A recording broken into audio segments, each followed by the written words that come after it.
to another edition of Driving with Miranda on the Car Guide. This week I have the all-new 2022 Hyundai Santa Cruz. As you can see, it's a bit of something different. Let's check out all the details and see what this all-new vehicle has to offer. I kind of wish I could say I liked driving the Hyundai Santa Cruz more than I do. It's not a bad car. And notice how I said car. It's not a bad vehicle. It's, super good on gas. I'm averaging 10.9 liters per 100 kilometers right now. And truthfully, I really only did highway driving over the weekend. So the rest of the week was all stop and go, small suburban streets, start and stop, that's hardest on your gas mileage, and it did really, really well. So it dropped from 11.2 to the 10.9 just in the last 2 days. So that's super good. In terms of what is underneath the Santa Cruz hood, I have the 2.5 liter GDI turbocharged engine, which gives me 281 horsepower and 311 pound-foot of torque, and it uses an 8-speed automatic transmission. All of that is fine and dandy. Super pleasant to drive.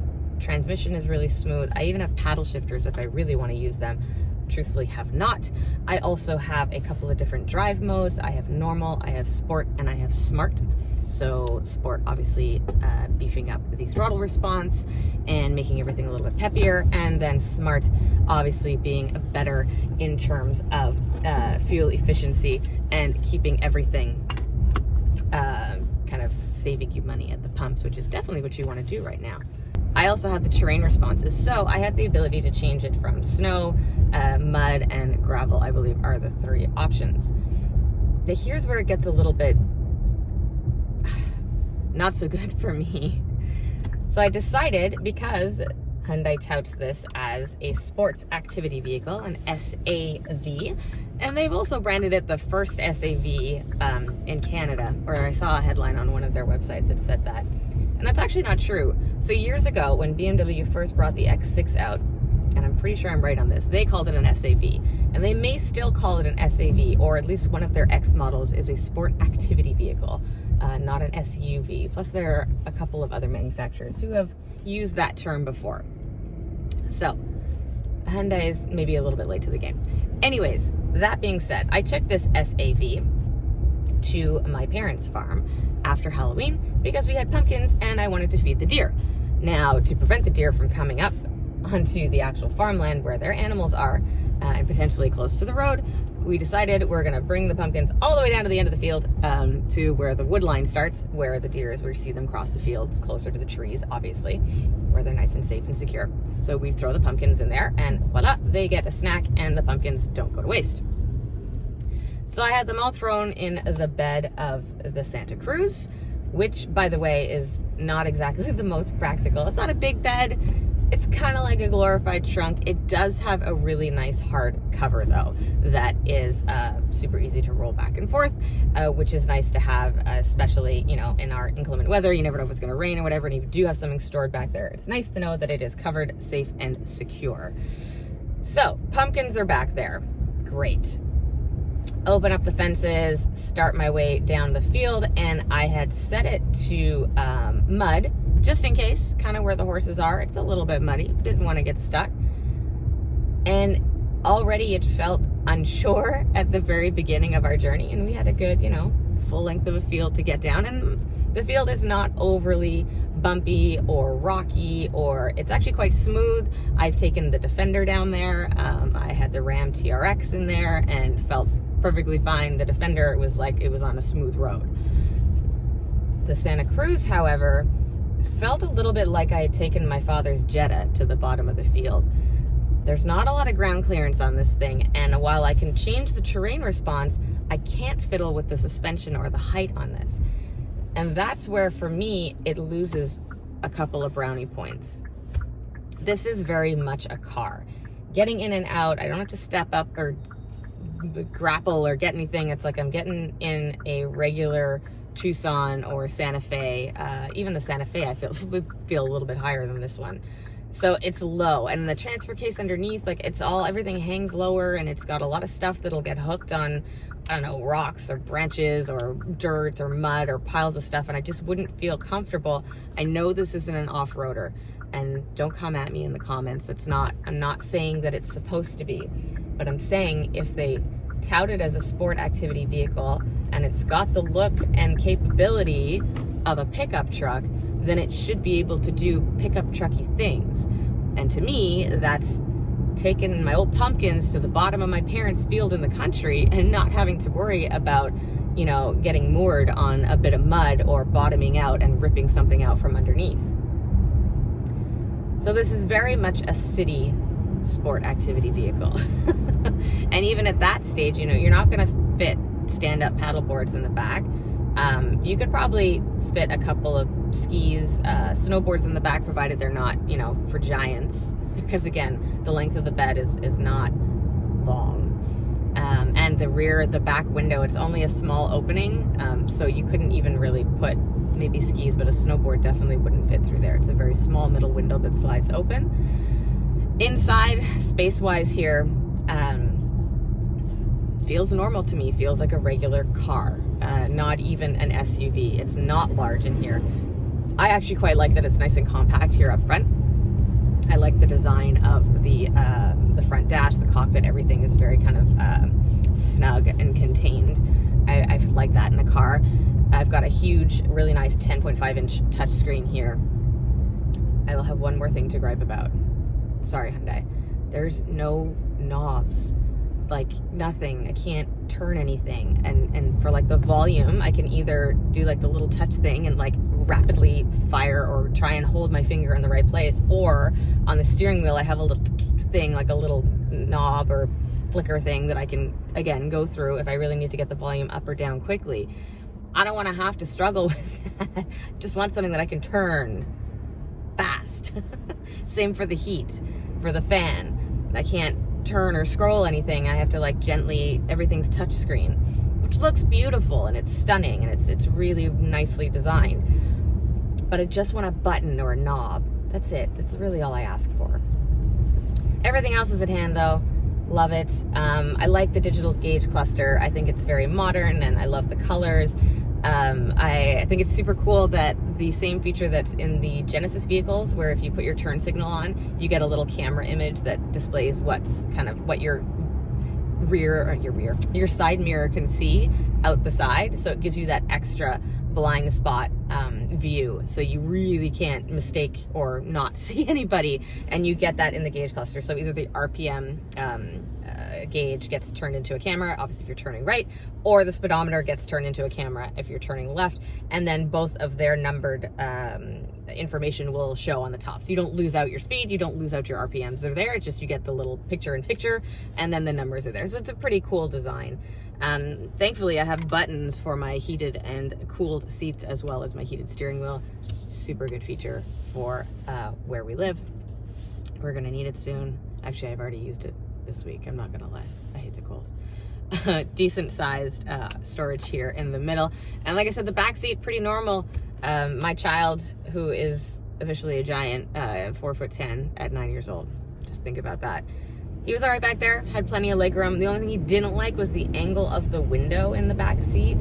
He felt like he was, being cheated on what he was allowed to see out the back.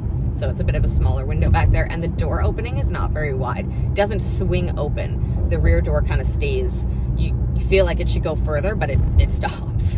So not the widest opening. Again, for me, that kind of, as a sport activity vehicle and or a pickup truck, which is what this body shape makes you think it is, it should offer that practicality of having a nice wide open door to get things in and out, people, whatever you're carting around. The back seats do fold up really nicely though, so you can have extra storage back there. They just flip up onto themselves. There's some storage bins, but you get a decent amount of room back there if you need it. So you get that extra trunk space if the bed in the back isn't enough for you. I also find it interesting that out the back, there are steps, like to be able to get into the bed. It's not that high.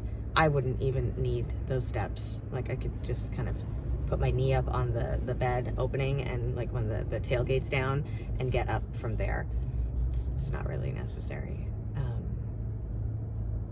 So there's one thing that I definitely like about the Hyundai Santa Cruz. It's the exterior look. First of all, this color, yep, you know what? I think they're starting to realize that if you want Miranda's approval, you make it a nice minty, earthy green color. It's gorgeous, this moss green, and I think it really suits the vehicle, especially with the black cladding over the wheel wells, all the little plastic trims and the bumpers. I think it really sets it off nicely. And then you've got that new front end. And I think Hyundai took a huge risk in that new front end with the layered headlights that kind of come down in a triangular form. They first introduced it on the new Tucson, and now it's transferred into the Santa Cruz. It gets so many looks and quite bright at night. Obviously, because of the flat top, you kind of get that cut off when you're driving at night. But then you always have the option to put your brights on to open things up. But in terms of aesthetics and how it looks, absolutely gorgeous. I love that front grille. Now, how much would it cost if you accidentally smash up the front? Not quite sure. There's a lot of little things to fix, but it looks great. And in terms of the shape of the Santa Cruz, you know, all week I kind of referred to it as, you know, more of an El Camino than it is a pickup truck because it's so low to the ground and car-like and has such a small bed. And I'll maintain that I feel it's more El Camino than F-150. And that's fine. I like the shape. I like the design of the cab that flows into the bed.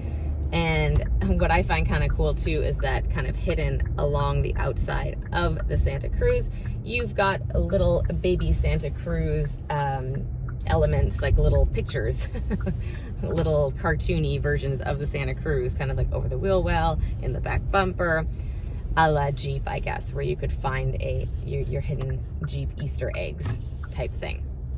So overall, the exterior look of this thing is great, and that I think they did to perfection.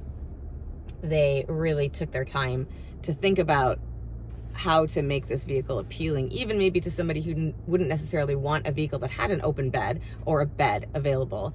Maybe somebody who thought they loved the look of an SUV versus a pickup truck. I think this would be just as appealing to them just because of the way it's designed.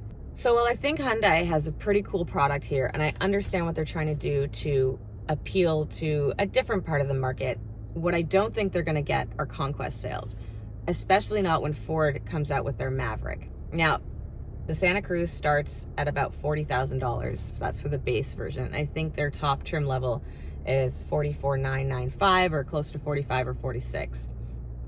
The Maverick is supposed to start at $30.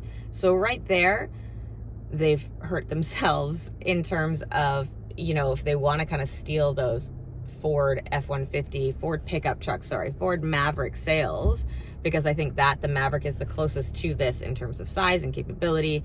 The Ranger's a little bit too big, and the F-150 is definitely too big. They're not at all in the same class. I just keep going back to it because of me. When I think pickup truck, F-150 is like the end-all and be-all.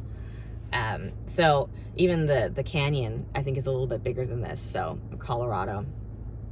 Anyways, conquest sales are not what they're going to get. They're not going to get traditional pickup truck owners to come over and say, oh wait, no, I'm actually going to buy a Hyundai Santa Cruz. And that's unfortunate. But I hope that was not their plan. What I see here is that somebody who is in the market for an SUV, who maybe sees a little bit more practicality in a pickup and maybe wants something a little bit different, something a little bit more interesting sitting in their driveway than the normal bulbous SUV. And in that sense, I think they will do very well with this as a suburban, urban sports activity vehicle that's not going to do a whole lot of playing in the mud or gravel or going off-road or doing anything too extreme or having to cart around really big supplies or items. In that case, yes, this is the perfect vehicle, and you should definitely check it out. And in that sense, I hope Hyundai gets the attention for this vehicle from buyers who would need a vehicle or want a vehicle that could do all of that for them. I think that makes sense. All right, guys. Well, that's been it for me and the all-new Hyundai Santa Cruz SAV. I hope you guys liked my video. Don't forget, if you have any questions or comments, you guys can hit me up at Miss Miranda L on Twitter or Instagram, Miranda Lightstone on Facebook.com, or you can drop a comment below and I will do my best to answer back. Hope to see you guys back next week.